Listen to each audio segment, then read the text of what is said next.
For that. That would be a tremendous asset.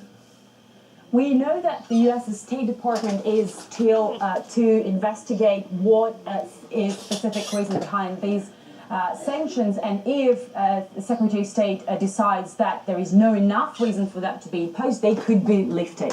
But for now, the news is they are imposed. Okay, many thanks. Brought us up to date. Maria Finochina with the story. Now let's move on to other news. The southern Afghan town of Sangin has reportedly fallen to the Taliban. The militant group is said to be in full control of the centre, including government facilities. Sangin has a dark significance for the Western coalition in the country. More American and British soldiers have died defending it than anywhere else in Afghanistan. In fact, a quarter of all British soldiers lost during the war were killed in Sangin. The town's fall reflects the Taliban's current resurgence. But a US military spokesperson in Kabul has rubbished reports of the capture, insisting the withdrawal of Afghan forces had been planned all along. It is a complete fabrication. This move has been in the planning for months. The fall of Sangin, if confirmed, would be the latest loss to the Afghan Taliban, which has been making major gains. According to some estimates, government forces now control less than 60% of the country. The remainder are either held or contested by the Taliban. One top US military general has a simple explanation for the Taliban's resurgence. I've seen the influence of Russia of late, an increased influence in terms of association and perhaps even supply to the Taliban. Russia was quick to respond to that insinuation. With more on that, here's RT's Gane Chichika. A top U.S. general, Curtis Scaparrotti, who's also NATO's supreme allied commander in Europe, floated the idea that, quote-unquote, perhaps Russia is supplying the Taliban. He has not provided any evidence to back up the suggestion. The Russian Defense Ministry has responded by accusing the Pentagon of coming up with, quote-unquote, quasi-Russian plots to cover up its inability to stabilize the situation in Afghanistan after being there for 16 years. Here's the quote. According to the general, the Pentagon's failure to stabilize the situation in Afghanistan during the 16-year U.S. military presence is due to Russian plots. But we have not been there since 1989. They present no facts or figures and no documents. They just use the same slogans dressed up in new clothes along with absurd accusations.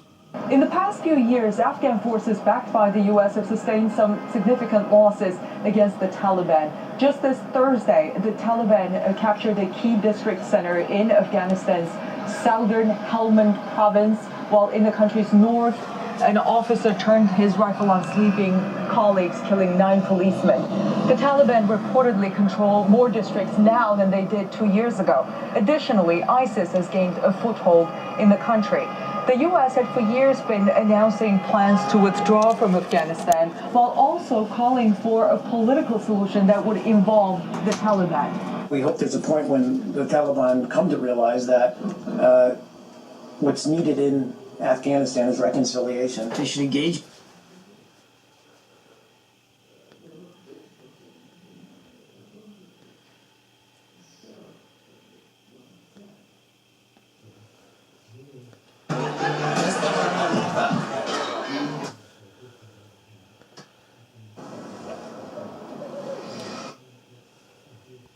Even if it was, for many people, an aggressive way, it was an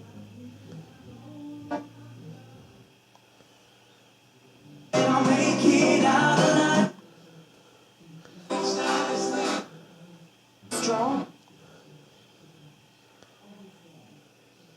Pathetic. That's the plate on the right side from Cedric, some from the Soyuz.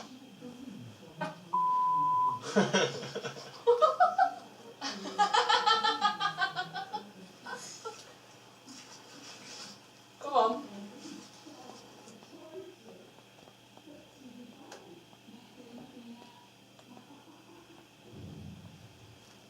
Slowly, because this says Roseanne is desperate to be a TV extra. I did do an audition, yeah. Oh, did you? Oh, please tell us. I haven't heard back yet. We haven't heard back yet. Do you know what an extra does? An extra is just a body in the background. That's fine. Yeah. And you didn't even fucking get that. No. You only have to be alive. Okay, let me give you a line. You can try this. Now, here. When I tell you, I want you to read that line out nice and loud to me. Just do a straight read, first of all. Just read the line as it is. The Macedonians are here and they have ice cream cones. Okay.